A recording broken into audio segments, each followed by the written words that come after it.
Great.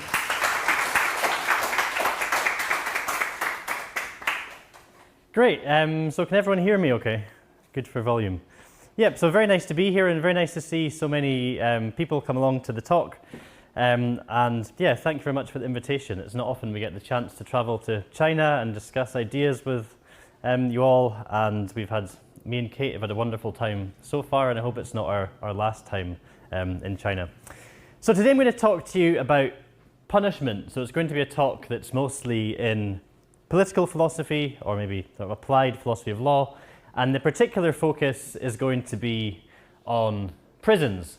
So the act of putting people in prisons for wrongdoing is something that human societies have done for centuries, and indeed it's something that human societies still continue to do today. Prisons are in many ways the most prominent and central part of criminal justice. And if you think about the power of the state to force you to do things, to coerce you, prisons are the most prominent example of this exercise of state power.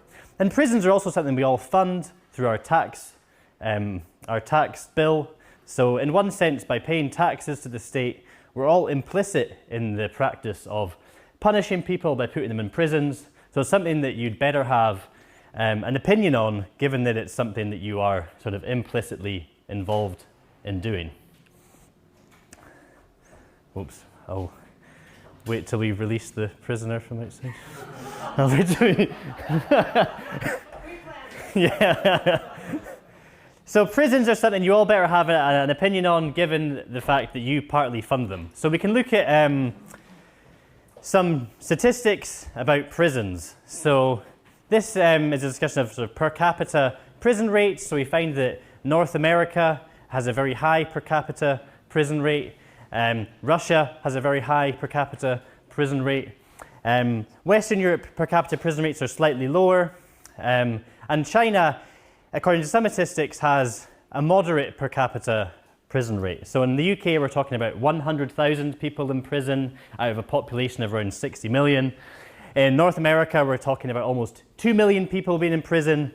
And in China, estimates are much harder to get access to, given that information is not available. So the most conservative estimates say that only 1.7 million Chinese are in prison. But China has legal systems that involve extensive pre-trial detention and various forms of detention for political or educative purposes that the Chinese government is not transparent about how widely used these are. So 1.7 to 2.5 million Chinese in prison is a conservative estimate. According to some international commentators at the UN, the number might be much, much higher, looking at over 3 to 4 million people in various forms of detention in China. So no matter how you cut these numbers up, this is a very, very large number of people across the world who are currently spending large proportions of their life in prison. So this isn't a talk on China. It's not really a talk on the Chinese legal system, partly out of ignorance and partly because it's hard for social scientists from the West to study prison in China, given that information is not widely available. So I'll mostly be talking about prison systems that I know a bit more about, which is prison systems in the UK and North America. Oops. So how can we justify imprisoning people? So there's sort of three families of view that we can think about to justify putting people in prison. The most obvious and natural view is what you might call a sort of consequentialist view on punishment, which say, well, punishment is just a means of social control, and the way we justify it is we say a society in which we punish people involves more well-being or happiness, or people's lives go better than a society in which people aren't punished. Obviously, punishment involves inflicting a lot of suffering on people, but the thought is, on balance, a society with punishment is a happier or more flourishing or freer society than one that doesn't involve putting people in prisons. So obviously there's some very famous and familiar philosophical objections to this consequences-based view. So one is that it instrumentalizes people. So some have thought it's somehow objectionable to make an example of one person as a way to frighten or intimidate another person. So if a boss humiliates an employee as a way of sending an example to the other employees, that seems sort of disrespectful in a way. Many philosophers worry about this type of relationship. Another type of worry about consequences-based reasoning is that it justifies excessively harsh treatments. So if it could be proven by a social scientist that chopping off someone's hand because they've stolen a phone is a good way to discourage phone theft, the consequentialist view might justify that because they say, well, overall everyone's happier if there's less crime, so it's okay to treat this person very harshly. These are really familiar philosophical objections that have been discussed for hundreds of years. Today I'm going to think a bit more about the social science behind this, and actually what we find is there's reasons to be sceptical about the consequentialist view on empirical grounds. Does the people that study this as an empirical phenomenon, does it bear out the idea that prisons make people happier overall by discouraging criminals? Because that's the general thought, that prison, no one wants to go there, so it discourages people from committing crimes. So if we think about this from a consequences-based view, I think it's important to have in mind what costs there are from imprisoning people. The most obvious one is that it inflicts a lot of suffering on people who are in prison, but it might be the case you don't care about them very much. You might not care about the suffering of a criminal, but there are other reasons to care about imprisoning people quite independent from the suffering that prison causes to criminals. So we can think about what you might call the opportunity costs of putting people in prison. So there's quite a nice sort of mathematically neat way to do this by giving you an example from the UK. So the average cost of keeping someone in prison for a year in the UK is about £50,000. So that's about 550,000 of your money. That's how much it costs to keep someone locked up. You've got to pay the guards, you've got to keep the infrastructure running, and all the sort of programs that surround prisoner re-education are very expensive. So it's hard to get a grip on, well, how significant is that £50,000? What can you do with it? Well, here's a nice example that shows that it's actually quite a significant sum of money for the purposes of government. So all healthcare systems across the world have targets for what makes a given drug or operation or treatment cost effective. You may have heard of these types of metrics. They're called QALYs. If you haven't heard of them, it doesn't really matter because the idea is very simple. One QALY is a year of life in good health. So every healthcare system, China included, will have an internal target for when an operation or a drug is cost effective. So they're not going to spend, $10 million on a drug, but they are going to spend, £10,000 on a drug if it's going to help make people's lives better. So in the UK, the target for 1 year of life in good health is £25,000. So that's 225,000 of your money. So this gives us a nice little mathematical point of interest here, because it costs twice as much to keep someone in prison for 1 year as it does to sort of save someone's life for 1 year in the healthcare system. And I suspect China's target per QALY will be lower than this, so in China the multiple might be higher. So you've really got to ask yourself, in terms of thinking about opportunity cost, is keeping someone in prison for 1 year worth 2 years of life for an average person who wants medical treatment or intervention? So there's actually a very high bar to justifying imprisonment. So someone in this room, is 2 years of their life really the same value to society as locking someone up for 1 year? So what you might do to answer this is to look at some of the empirical literature on the effectiveness of prisons. Does imprisoning people really have much of a benefit? So the main benefit prisons are meant to have is deterrence. So this is making the idea of committing a crime sufficiently unattractive so that people don't want to do it anymore. Many criminologists assume a sort of cost-benefit model of criminal activity, where the thought is criminal activity has some sort of benefit for the criminal. Take theft, for example. It might have some economic benefit. The thought is we've got to make committing that crime sufficiently bad for it to become irrational to commit the crime. This is the sort of dominant criminological model. You might think it's a bad model because you might think that people commit crimes for all sorts of irrational reasons, but this is still the model that generally drives sort of economic thinking about the purpose of prison systems. So what we find from the empirical research is that things aren't actually very positive from the perspective of trying to use the empirical sciences to justify the use of prisons. So at least most of these studies, as I say, are from the West, because it's actually very hard to get good criminological information from China. There's not widely publicized information about reoffending rates. Many of the social scientists who would like to study this in China don't have the requisite types of access. So this is mostly data taken from the West, particularly the UK and the US. But the literature generally says that prison isn't particularly effective at discouraging criminals. So it can be, when you think about effectiveness, there's two types. So one is discouraging the person who's in prison from committing further crimes in the rest of their life. Another type of discouragement is discouraging other people in society who notice people being imprisoned from committing crimes. There's two types of deterrence.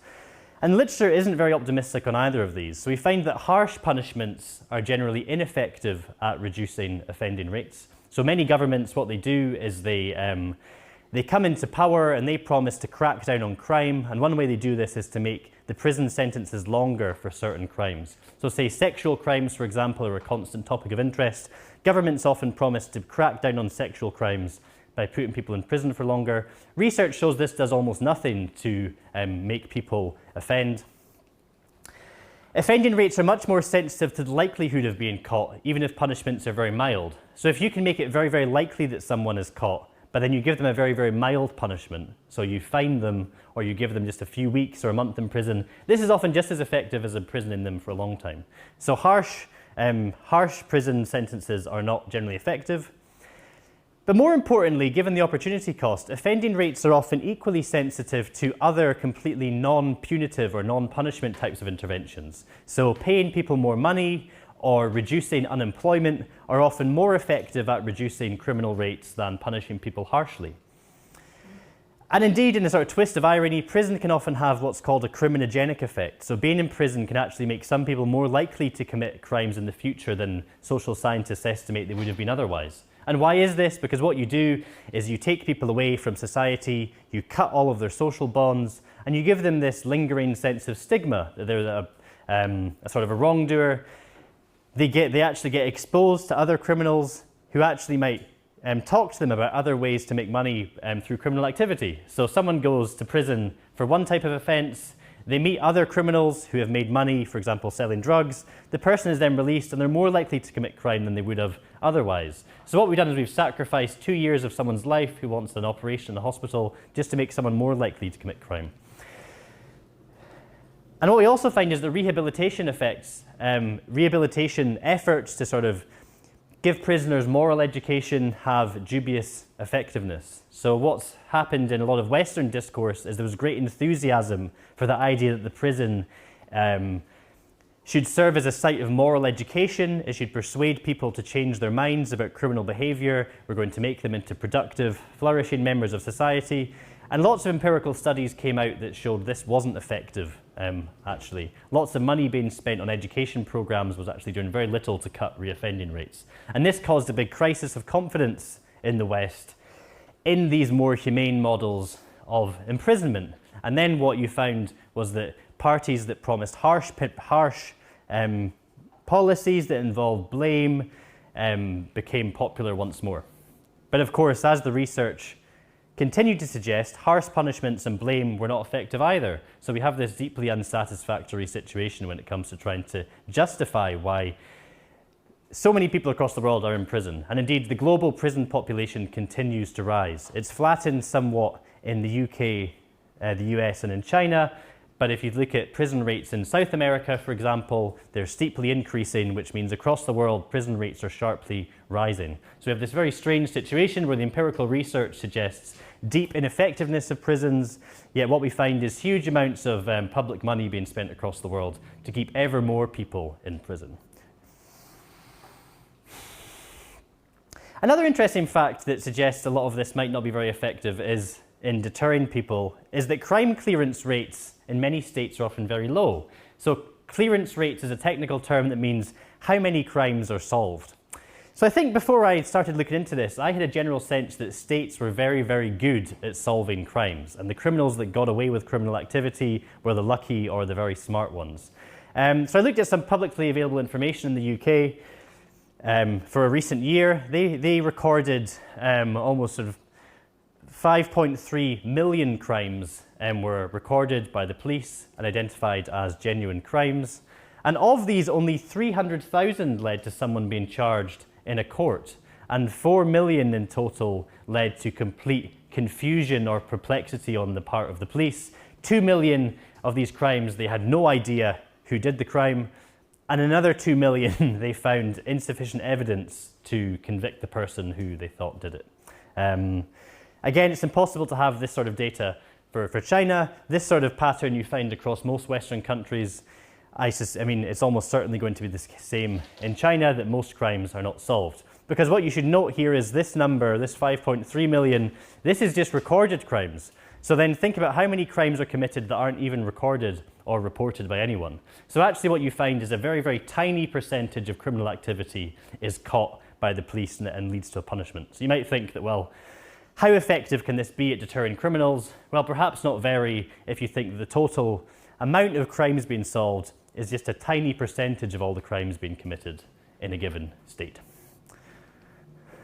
Okay. So the second family of view you find on the theory of punishment, trying to justify punishment, is self-defense theory.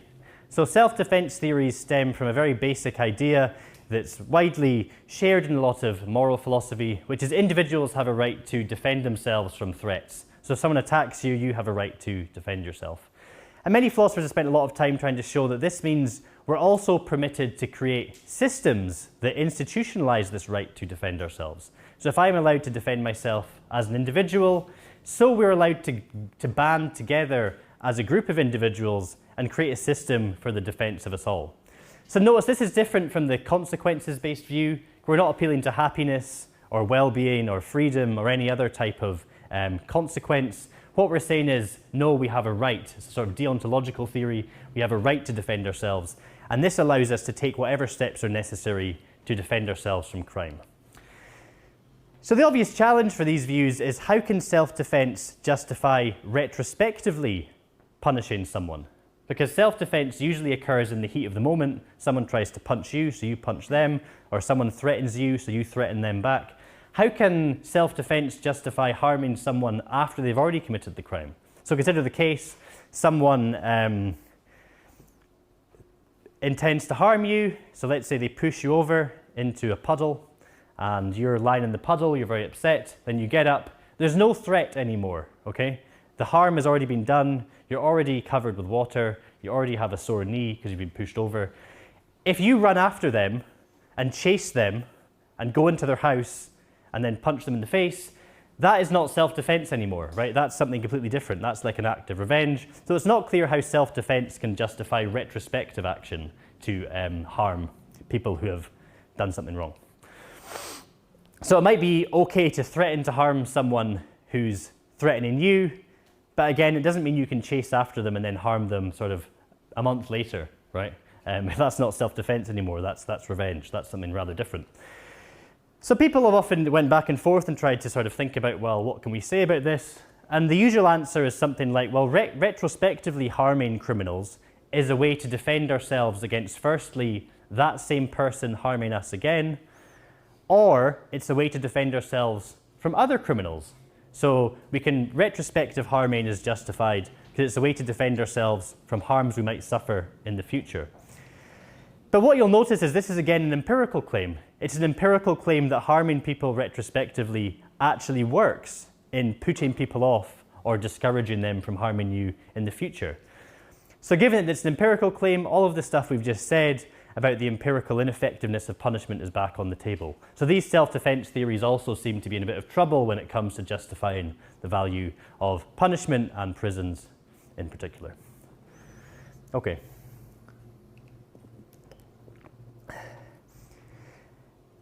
So there's a third sort of family of view that's become quite popular in Western political philosophy. And these views think about the sort of relationships we have with each other in societies. So these are often motivated by thinking about what it takes to sort of forgive and reintegrate yourself into a relationship when you've done something wrong. So what Anthony Duff, he's a very famous philosopher of law, he says, well, look, people who have committed crimes have obviously broken their relationship with everyone else in some way. if they've assaulted or stolen, they've done something to harm the relationship they have with everyone else. And what can they do in this sort of case? Well, he says, for one thing, it's not enough just to apologize, right? If someone assaults you, it's not sufficient for them to say, well, you know, I'm sorry about that, and then you get back on with your life. That's just not enough to fix the relationship. So what Duff says is, well, to think that the offender could just apologize and then return to her a normal life would be to portray the wrong as relatively trivial matter that didn't seriously damage the victim or the relationship.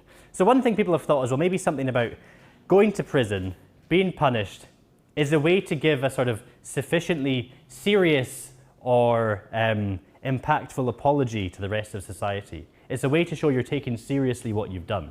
You can't just say, my bad, I'm sorry, let's forget about that assault. You've actually got to do something a little bit more difficult to show that you're genuinely remorseful. So it's led to this family of views which might call sort of new retributive views. So they say, well, it can be a good thing for its own sake to blame and punish people, not because it's good to harm people who have harmed us, but rather because it's something we owe to offenders to allow them to fix their relationship with everyone else. So these people say, well, it's something we owe to offenders as rational people. We owe it to them to sort of try and convince them that what they've done is wrong and give them an opportunity to fix their relationship with everyone else. And ideally, the aim is to sort of reintegrate them into society. Prison should be a sort of ritual cleansing process where people go to prison, everyone around sees that they've done something sort of sufficiently serious to apologize for what they've done, and this reintegrates them back into society. This is the sort of ideal that they sketch, people who like these views. So it's quite reformist. It doesn't say that it's good to harm people for their own sake. It acknowledges the limits of really harsh punishments and that they're expensive and ineffective, but it still says that some type of hard treatment, as it's often called, some type of punishment, some type of harshness can still be good because it allows people to fix their relationship with society. But of course, a general question we've got for these views is, well, how can we owe punishment to someone? How can it be good for the offender to be punished if it's ineffective at causing moral or rational change? Because that's kind of what the empirical work suggested, that punishment wasn't particularly effective at changing people's minds about what they've done. So how can we owe it to them to punish them, given that this is the case?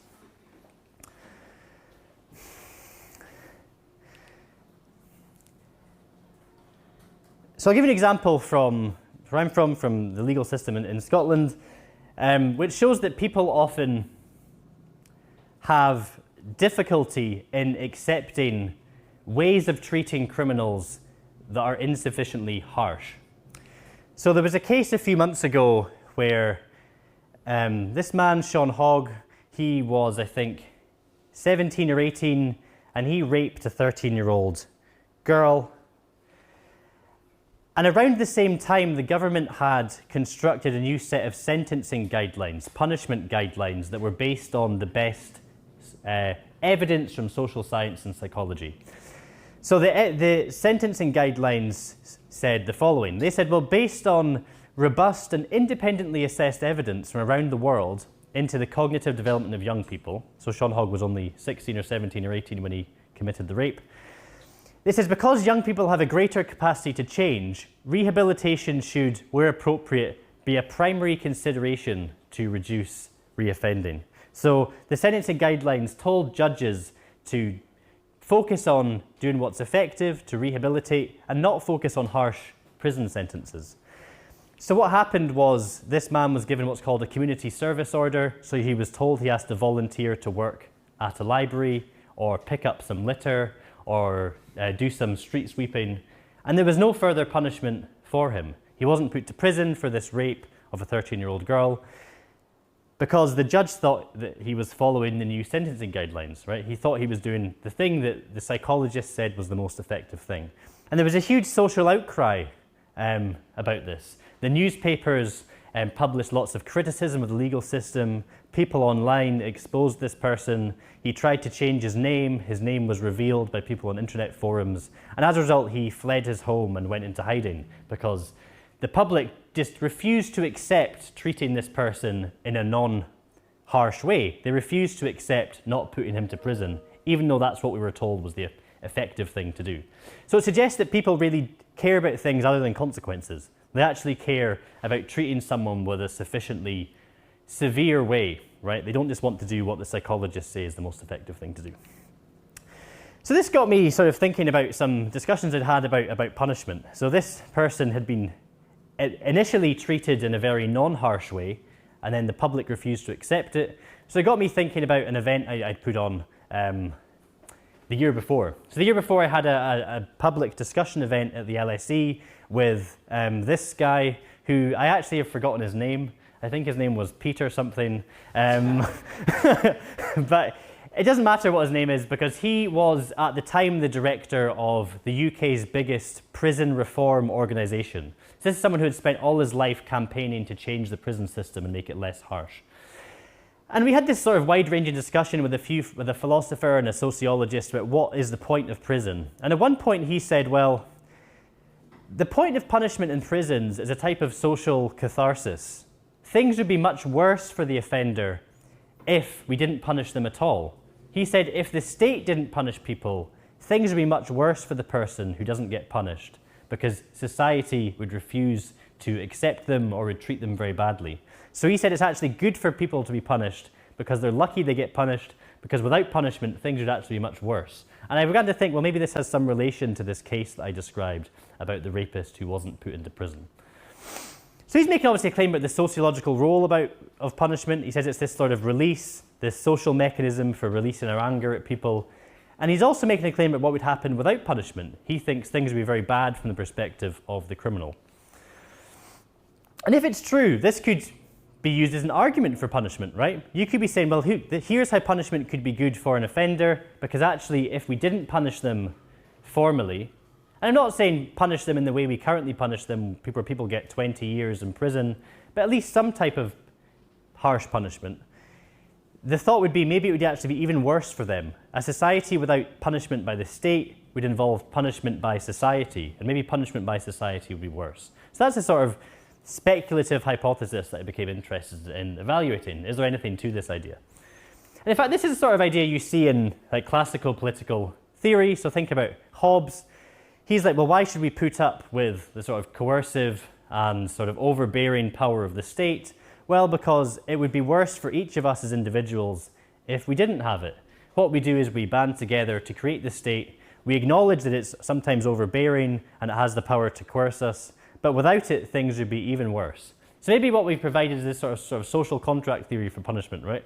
You think if there wasn't any punishment, that would be worse for the people who commit crimes. So it's actually in their self-interest to be punished, because if not, they'll be at the mercy of society. So is there anything to this idea? So I think there's two different ways you could try and make this idea more precise. So one might be to think about vigilante justice. So one thought would be like, without formal punishments like prisons, maybe people in society would take things into their own hands and they resort to revenge attacks, or they'd use disproportionate, widespread violence against those who they think are wrongdoers. That's a very natural thought, and I think that's what Peter had in mind when I gave this public event at the LSE. So the thought would be, well, maybe imprisonment's justified because it actually protects people from the sort of revenge or the violence they would suffer if they weren't punished in a formal way by the state. So I'm not really convinced that this is a great argument for punishment. So you might think of a very simple toy case. Can you justify, suppose you have two thugs or two criminals, it doesn't seem especially compelling for one criminal, the smaller one, to say, look, I'm going to break your arm. And I can justify this by saying, look, if I don't break one of your arms, this big guy is going to break both of your arms. So things are actually much better for you if I just break one arm, because if not, this other guy is going to break two. That's a difficult argument, I think, to make work, because I think it could only possibly work if you'd taken every measure, every possible step to stop the bigger threat from breaking any arms at all. It's really hard to justify harming someone by saying, look, there's a bigger harm that will happen if I don't harm you, unless you've done everything in your power to stop any harm happening at all. So I don't think you can easily say that it's okay to put someone in prison, because if we don't put you in prison, all these other guys are going to just do something much worse to you. And of course, this is especially relevant in the context of thinking about states, because what philosophers often do when they try to think about punishment is they think about individuals and they try to aggregate or build on rights that all individuals have. But of course, states have powers and capacities that no individual has. So states, for example, as aggregate forces, can do things that individuals cannot do. So it seems in this case, states have powers to stop vigilante justice and revenge attacks that individuals don't have. So presumably, this argument would only work if states had taken every possible measure to prevent revenge and vigilantism. So I'm not sure that's very convincing. But the second more interesting, and I think more controversial, more empirically controversial point against this argument is worries about uncontrolled violence aren't particularly well supported by anthropology. So one thing I try to do sometimes is when reflecting on states and how to justify what states do, sometimes I ask myself, if I have a bit of spare time, well, what would life be like without the state, right? What would life be like if there were no states at all? And in fact, there are people who spend their lives trying to answer this question. So anthropologists study people who have lived without states or people who live on the margins of state control.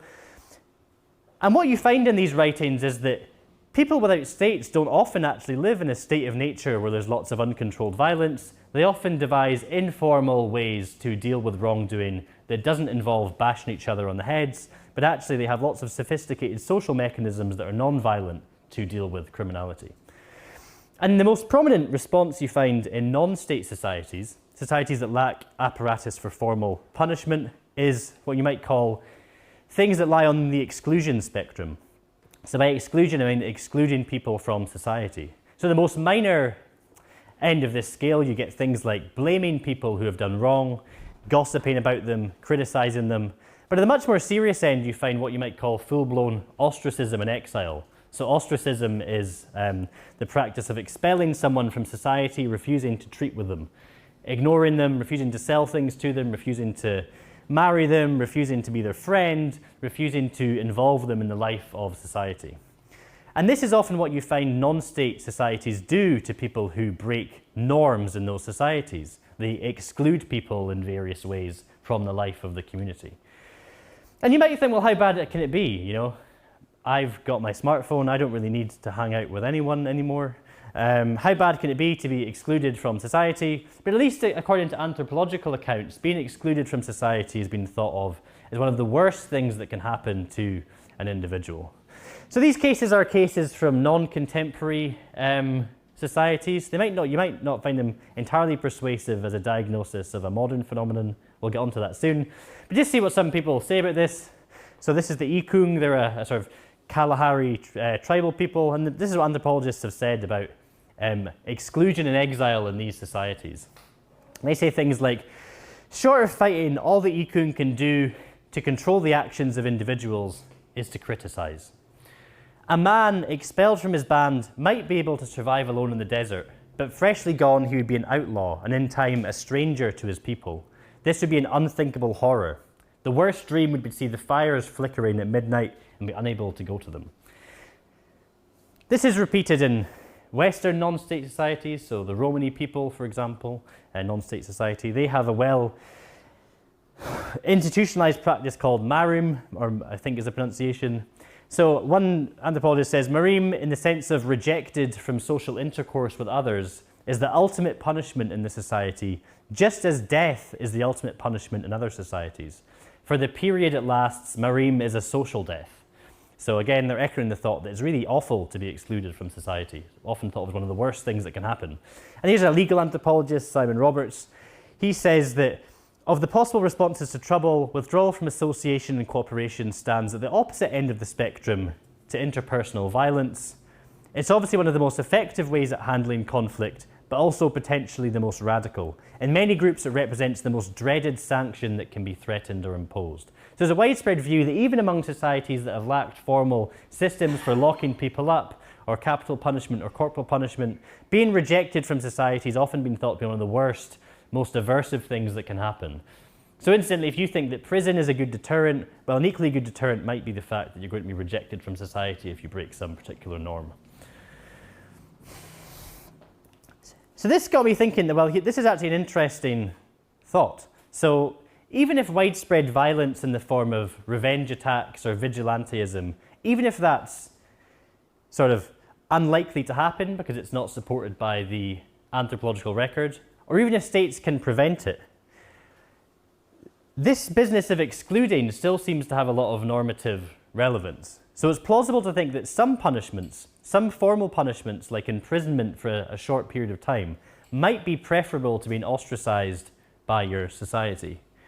And there's interesting sort of speculative evidence that suggests among non-state societies, those that go in for exile have generally not went in for capital punishment. So this again reinforces the status of exile and ostracism as one of the worst possible things that can happen, because often it's been seen as a direct alternative to killing someone.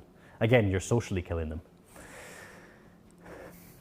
So I think ostracism and these types of practices where we exclude people from society are really interesting, and although there is some work on them, I think they're somewhat understudied, because I think people tend to focus on the sort of sexy, most prominent things like prisons, and they actually neglect to some extent social punishments, which are actually a much more common and pervasive part of our everyday lives, and often, I think, more important in entrenching norms.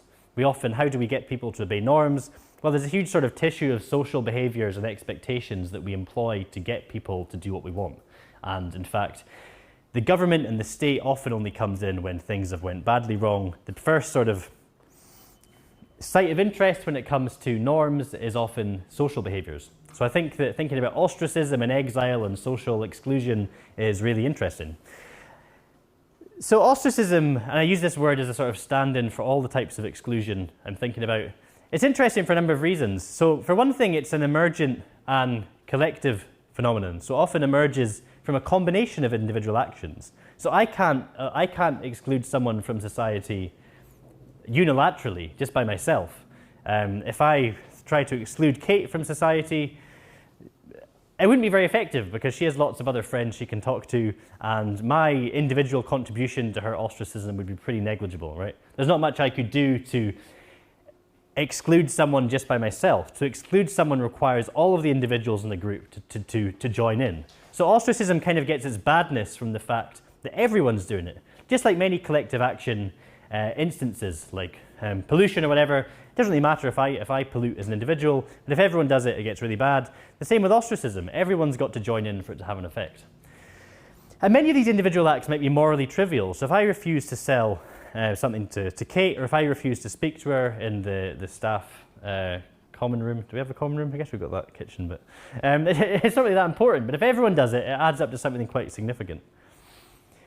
So like any practice, ostracism is probably going to be subject to what we often call Samaritan norms. And these Samaritan norms are norms of preventing people from suffering complete disaster.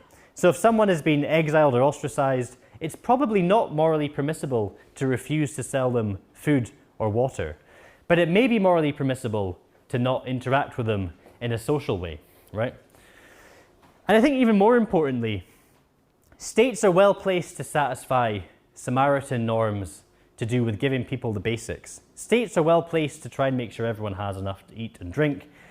But what states are not well placed to do, and in fact what's probably impossible for states to do, is to ensure that people aren't ostracized. States are actually very badly placed to ensure that people have their social needs met.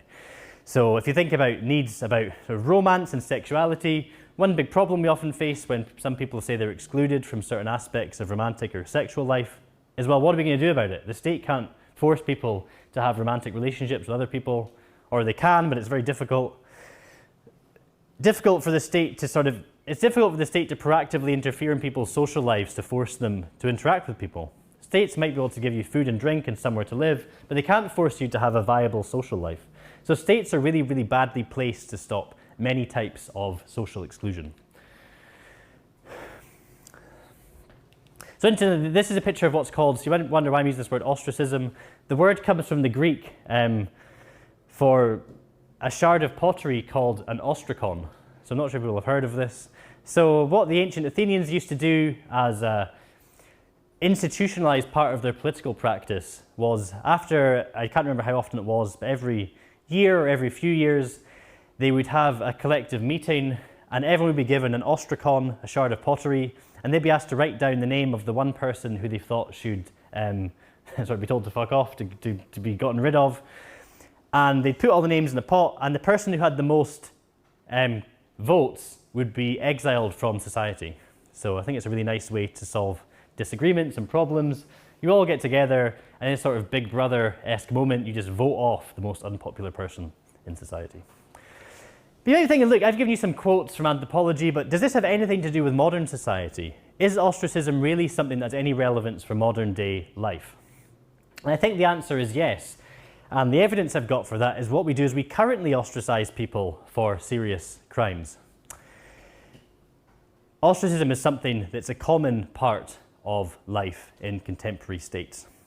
At least it is. I'd be interested to hear about a local perspective on this, but certainly it's a prominent thing in the UK and North America. Most particularly, most of the research on ostracism has been conducted on sexual offenders, people who have raped or committed offences against children. These people are often regarded as among the most serious criminals in society, and what we find is they're often ostracised even after they're released from prison. So they're imprisoned often for a long time, then they're released, and society continues to exclude and ostracise them. So when I was looking for research on this, I was shocked to know that even in North America, there are even apps you can use to look up local sex offenders in order that you can be sort of cautious or aware. And these people are kept on public databases, and you can go online and find out how many sex offenders live in local neighbourhoods, and you can protest about the fact that they're allowed to live there and generally make their life difficult. I thought this was a crazy thing, to be honest. So what this leads to is a lot of explicit ostracism. I'll give some examples in a minute. But what accompanies this ostracism is also a different type of exclusion, which you might call self-stigma. So not only do other people exclude sex offenders begin to exclude themselves because they adopt a certain label of themselves as human beings where they see themselves as lesser people or bad people or people who don't deserve to have normal social rights and status. So I'll give you just a few quotes, and this was taken from some of the research on the ostracism of sex offenders in North America. One says, look, it's a pretty unique experience. Basically, you do something wrong and it becomes your source of identity. Because I'm not just someone who's made a mistake. I'm a sex offender who might be a person or a monster, depending on what that person's perception is. It redefines the person. In every aspect of my life, I'm a sex offender first, because every decision I make is primarily affected by that status. A different person says, there was a situation where I had managed to make a friend. It wasn't much of a friend, I guess. I told him about my criminal past, but I didn't tell him the details. And once his wife found out on the computer, I told them everything I thought they needed to know. The wife finds out and gives the friend an ultimatum. Either you stop talking to this guy or you stop talking to me. So of course he stopped talking to me. And the final one says, I don't go around nobody, I don't associate with nobody, I leave, I do what I got to do, and I come back home till I get out of here. And by get out of here, he means die, right, in the context of the discussion. I don't try to go and hang out, I don't have friends, I'm serious about that. I try to stay under the radar because you never know how people are, so I try to stay under the radar. I'm not out there trying to talk to people, I don't try to make friends. The people I grew up with don't even know I'm out of prison. And this is a sort of common testimony from people who have been in prison for sex offences and tried to reintegrate in society. What they often find is impossible because they have this social label that is both imposed by others and imposed by themselves, which means they're treated as second-class citizens. And you can back this up by looking at sort of quantitative data or slightly more formal data. So they often find it's difficult to secure housing. They often live with other sexual offenders. They find it difficult to get jobs. They usually get lower earnings once they are employed. They find it difficult to have personal relationships with people for obvious reasons. And they often have this labeling phenomenon where they see themselves as a sort of distinct social caste. And there's a persistent risk of sort of harassment and outing and aggressive treatment when they're out in the street. And sex offenders are 100% more likely, 100 times more likely, to commit suicide than the average person. So this seems to be widespread, serious and long-term social exclusion that goes on in today's society. An interesting question is, well, is this something that's unique to sex offences? So there's actually not so much research into other ostracism of other serious offenders. I would like to have good research onto the ostracism of murderers, for example. I suspect they also have serious long-term ostracism, though it might be because it's a less emotive subject, slightly less bad, But I suspect if someone is labelled as a murderer by society, that will lead to ongoing exclusion even after they're released. I mean, just ask yourself, how would you react if you found out that your new friend was a murderer? Probably it would change the way you think about this person quite significantly. Or would you advise someone to marry someone who had been a murderer? You might think twice about your friend's romantic relationship with this person. So probably they're going to be excluded to a significant extent as well. So where does this leave us? So I think we're currently in this interesting situation. So think about three very big picture possibilities. So you can imagine a world without punishment, without state-led punishment, where what happens is serious offenders are excluded and permanently ostracized by their community. This seems to be the sort of situation that anthropologists were describing happens without the state. You could also imagine a better world than the one we live in, where what happens is serious offenders are punished formally, they're put in prison for some short to medium period of time, and then they're fully reintegrated into society. They're treated once more as normal members of the community. What we have is this, I put in red, this sort of unsatisfying intermediate in-between position where serious offenders are both punished by the formal criminal justice system and then they're partly excluded from society but not fully excluded once they're released. This seems to be an interesting tension between two different models for dealing with serious wrongdoing. One that involves exclusion, one that involves formal punishment. The current approach seems to have aspects of both existing in what I think is a sort of unhappy or uncomfortable tension. We can put this a bit more formally, so you don't have to worry too much about this, but think back to the original strategy, which was to try and justify punishment by saying that it's good for the offender because it's better than what would happen if they weren't punished formally. The current condition involves two variables. One is the harm of the formal punishment, the harm of imprisonment. A second variable is the ostracism or the stigma that remains after they're released. So as we've said, ostracism and stigma remain after the person has been released from prison.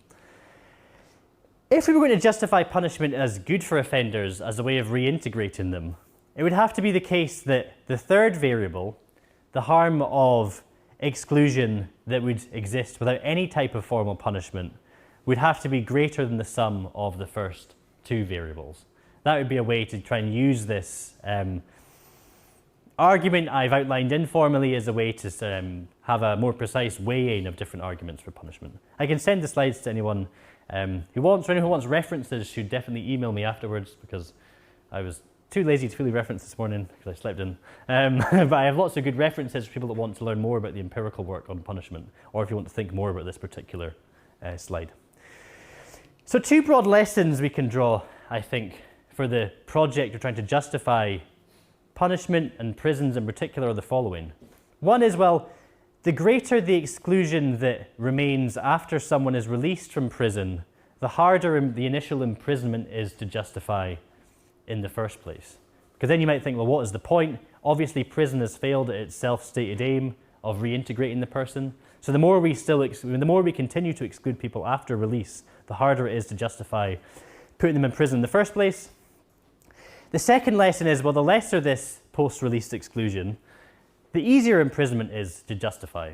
So you might think, well, what this means we should do is take steps to reduce the exclusion or stigma of serious offenders after they've been released from prison.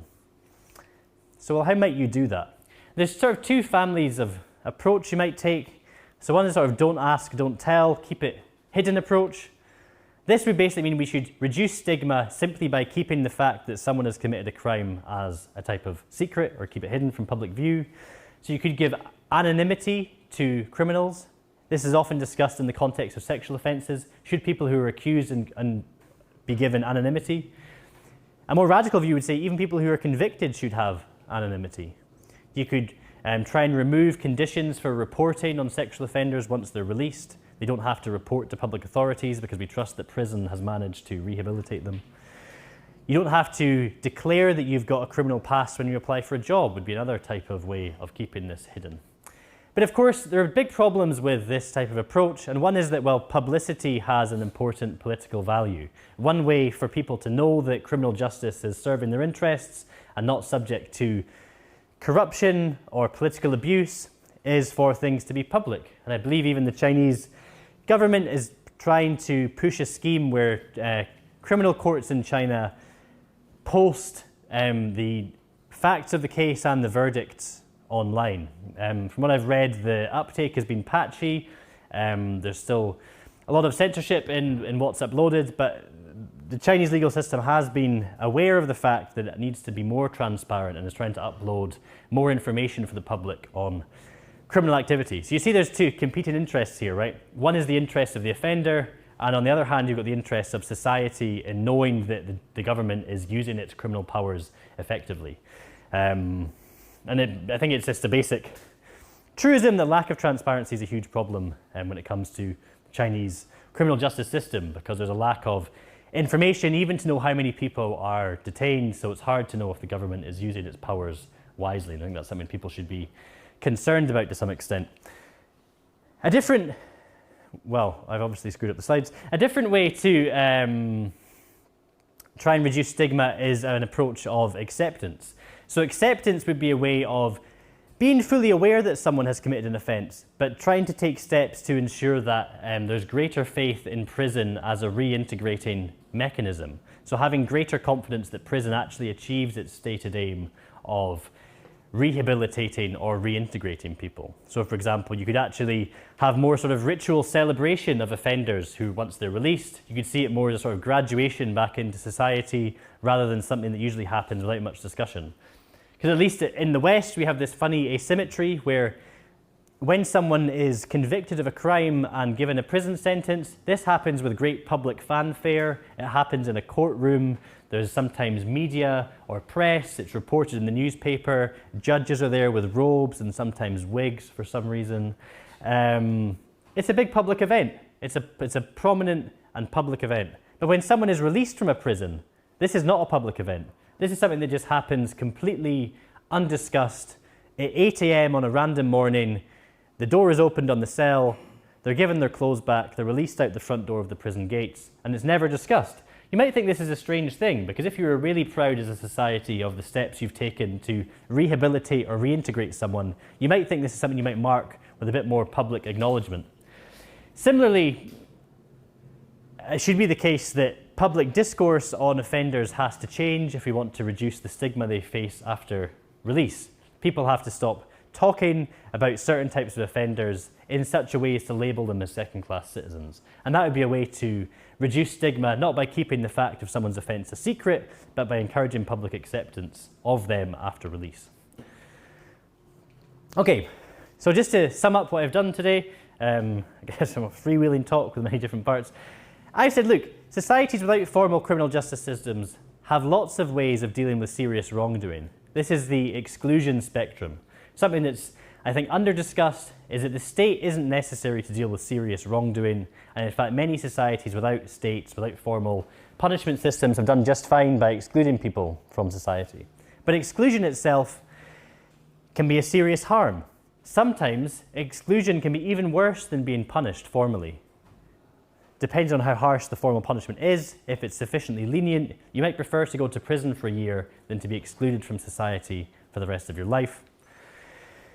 So if we thought that formal punishment replaced this type of harm we get from exclusion, this might be a way to justify formal punishment. It's a replacement, a less burdensome, a less harmful replacement to what would happen otherwise.